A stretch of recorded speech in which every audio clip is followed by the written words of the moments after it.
నిమిషం వెంకటరామరెడ్డి కల్చర్ అండి. మానవత్వం ఉండాలి. రైట్ రైట్ ఓకే అండి. మళ్ళీ వస్తాను మీ దగ్గర. ప్రసాద్ గారు ఏంటి ఇదంతా కూడా కక్షపూరితంగానే పెద్దిరెడ్డి పైన చర్యలు అంటున్నావా లేక వాస్తవమే అంటారా? నిన్న వచ్చిన బాధితులు కావచ్చు, నిన్న మాజీ ముఖ్యమంత్రి మాట్లాడిన కామెంట్స్ కావచ్చు. ముందుగా 60 ప్రేక్షకులకు నమస్కారం. ప్యానెల్లో ఉన్న పెద్దలకి, ముగ్గురు చాలా రోజుల తర్వాత వస్తున్నావు మాతో డిబేట్ కి. నమస్కారం ప్రసాద్ అన్న. మీరు ఆ టెరిటరీ నుంచి బయటికి రావడం మీకు ఒక్కరికే చెల్లుతుంది. అది మీరు ఒక్కరే ధైర్యంగా వస్తారు, మిగిలిన ఎవరు రారు ఇక్కడికి. పర్లేదు అంచేత అక్కడ అలవాటు ముందు వాళ్ళతో మాట్లాడించి వీళ్ళతో మాట్లాడిన తర్వాత మేము మాట్లాడుతాం కాకుండా వాస్తవం మాట్లాడితే బాగుంటుంది. అంత అపార అనుభవం ఉన్న ఆంజనేయ రెడ్డి గారు కూడా నిజాల్ని ఇలా దాచి అంత తెలుగుదేశం గురించి కాచి పడిపోసిన మా వెంకటరామరెడ్డి కూడా విషయాన్ని ఇలా సప్రెస్ చేసి అసలు విషయం కన్నా కోసం 20 ఏళ్ల రాజకీయ జీవితంలో నేను ఎప్పుడు ఇట్లాంటి అంతంత చూడకుండా ఉంటే చాలా బాధాకరంగా ఉంటుంది. ఎందుకంటే మాకు ఆంజనేయ రెడ్డి గారి మీద చాలా గౌరవం ఉంది. ఇక్కడ విషయం వస్తే మిథున్ రెడ్డి గారు, జగన్మోహన్ రెడ్డి గారు ఎంత సఖ్యతగా ఉన్నారో, అలాగే పెద్దిరెడ్డి గారి విషయంకి వచ్చేసరికల్లా ఒక్కొక్కడు ఒక్కొక్క టైప్ ఆఫ్ కథ చెప్తూ, ఇంక్లూడింగ్ జగన్మోహన్ రెడ్డి గారితో అంటే కూడా నాకు చాలా ఆశ్చర్యకరంగా అనిపించింది అన్న. కొట్టారట తిట్టారట అంటే. ఎందుకంటే జగన్మోహన్ రెడ్డి గారు నాన్నగారైన రాజశేఖర రెడ్డి గారు, చంద్రబాబు నాయుడు గారు అండ్ పెద్దిరెడ్డి గారు వీళ్ళందరూ సమకాలీన రాజకీయాలు చేస్తున్న నేపథ్యంలో కొరగరాని కొయ్యిగా ఉన్న రాజశేఖర రెడ్డి గారిని మెలడౌన్ చేయడానికి చంద్రబాబు నాయుడు గారే పెద్దిరెడ్డి గారిని ఒక పాశుపశాస్త్రం కింద వాడడం స్టార్ట్ చేశారు.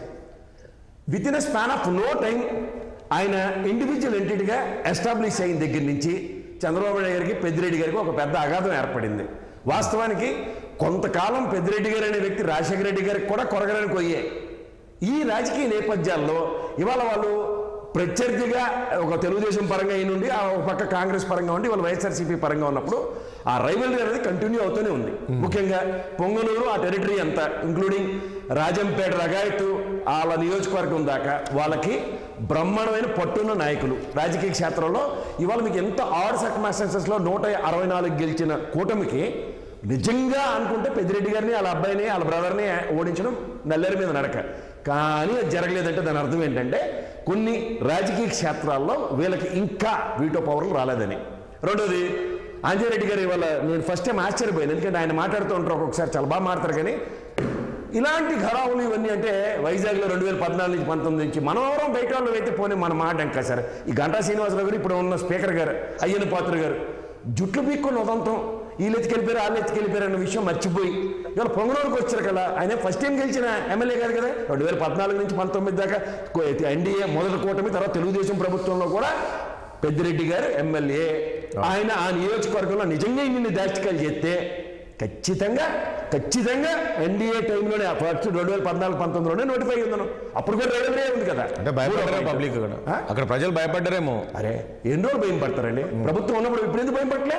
ఇందాక రామరామరెడ్డి గారు 70-80 మందికి 15 లక్షలు ఎక్స్గ్రేషియా ఇచ్చేస్తారా? ఎక్స్గ్రేషియా ఇచ్చే అంత పరిస్థితి ఎందుకు తెచ్చారు? ఇది ప్రశ్న.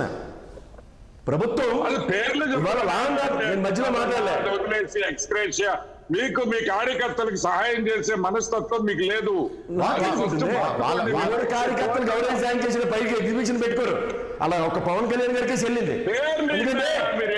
అది పవన్ కళ్యాణ్ గారు చూడండి, మీకు మీరు మాట్లాడినప్పుడు నేను మాట్లాడలే, వెంకటరామరెడ్డి మాట్లాడినప్పుడు నేను మాట్లాడలే. నేను మాట్లాడే ఉంటుంది అందరికీ తెలుసు. వెంకటరామరెడ్డి అవ్వకండి. ఆ ఛానల్ కాదు, ఒకటే టైప్ స్టీరియోఫోనిక్ కేసుకి వెళ్ళిపోయాడు. ఇది వేరే ఛానల్, నలుగురికి వేదిక ఉంటుంది. అదే ఇప్పుడు మీకు కూడా సాక్షి ఛానల్ అలవాటు సాక్షి అలవాటు బడ్జెట్ ఫిగర్స్ కూడా మారారు కదా. వెంకటరామరెడ్డి 14 లక్షల నుంచి మొదలెట్టి 10 లక్షలు గవర్నర్ గారితో చెప్పించి నిన్న ప్రెజెంటేషన్ లో 9 లక్షలు జగన్మోహన్ రెడ్డి గారు 7,48,000 కోట్లకి యాక్సెప్టెన్స్ ఇస్తుంటే 2,26,00,000 ఏమయ్యాయి? కాగ్ రిపోర్ట్ ఏమైంది? బడ్జెట్ పెట్టడానికి ఏమైంది? 5-6 సెక్షన్ క్లాసెస్ లో పెట్టుంటే నిక్కరమైన అప్పులు ఏంటో చర్చనీయాంశాలు అయ్యిందును. ఓటనే కూడా బడ్జెట్ ఎందుకు పెట్టారు? వీటి మీద చర్చలు ఉండవు. 10 లక్షల ఎక్స్గ్రేషియా 70-80 మందికి ఆత్మహత్యలు చేసుకున్నా సరే ఇచ్చేస్తారట. ఆత్మహత్యలు చేసుకునేంత పరిస్థితులు ఎందుకు వచ్చాయి? దాందే లా అండ్ ఆర్డర్ అంటారు. లా అండ్ ఆర్డర్ కంట్రోల్ తప్పిన తర్వాత ఆత్మహత్యలు చేసుకునేంత పరిస్థితులు వస్తాయి. దీని మీద మాట్లాడండి. ఆ పార్టీకి సంఘీభావం ప్రకటించుకుంటారు, కార్యకర్తలకు ఏమి ఇచ్చుకున్నారో చర్చలో. That is not the debatable topic. Pawan Kalyan గారు కౌంటర్ చేస్తే కాదంలో ఎవరు ఆనందం వాళ్ళకు ఉంటుంది. కానీ లా అండ్ ఆర్డర్ పరంగా గవర్నమెంట్లో ఉండి ఒక అధికార ప్రతినిధి హోదాలో ఉండి 15 లక్షలు ఎక్స్గ్రేష్ చేస్తానంటే ఖచ్చితంగా ఖండించవలసిన విషయం. ఏమంటే ఆంజనేయ రెడ్డి గారు ఖచ్చితంగా చెప్పాలి కదా. నాకు అర్థమైంది. మీరు మాట్లాడదు మీ కార్యకర్తలకు డబ్బులు ఇవ్వద్దంటావా? ఇవ్వకుండా ఉండదు అంటే సరే సార్. అంటే వెంకటరామరెడ్డి గారు ఒక నిమిషం ఏమంటే ఇవ్వాలంటారు కానీ మీరు ఇచ్చింది మీరు చెప్పుకోలేదు అంతే. కొందరు చెప్పుకున్నారు మేము ఇస్తున్నామని చెప్పేసి వైసీపీ చెప్పలేదు. ఇచ్చిందే వాళ్ళ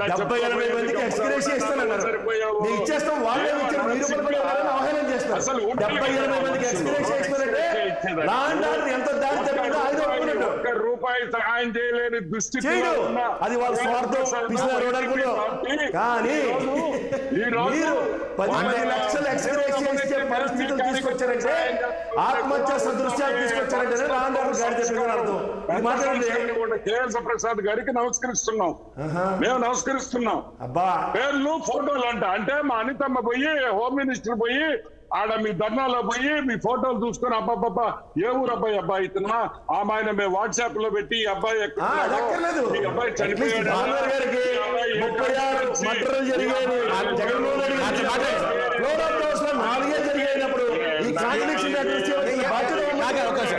వెంకటరామరెడ్డి గారు పాయింట్ ఒకటి వెంకటరామరెడ్డి లిస్ట్ రిలీజ్ చేయండి. అది చేయకుండా ఫోటోలు పెట్టేమో మీ ఫోటోలు మీరు ఏమంటున్నారు వెంకటరామరెడ్డి గారు? మీరు ఒక పాయింట్ అన్నారు ఏంటి అంటే 60-70 మంది చనిపోయారు కదా వాళ్ళకు ఎక్స్గ్రేషన్ ఇవ్వాలి అని. సో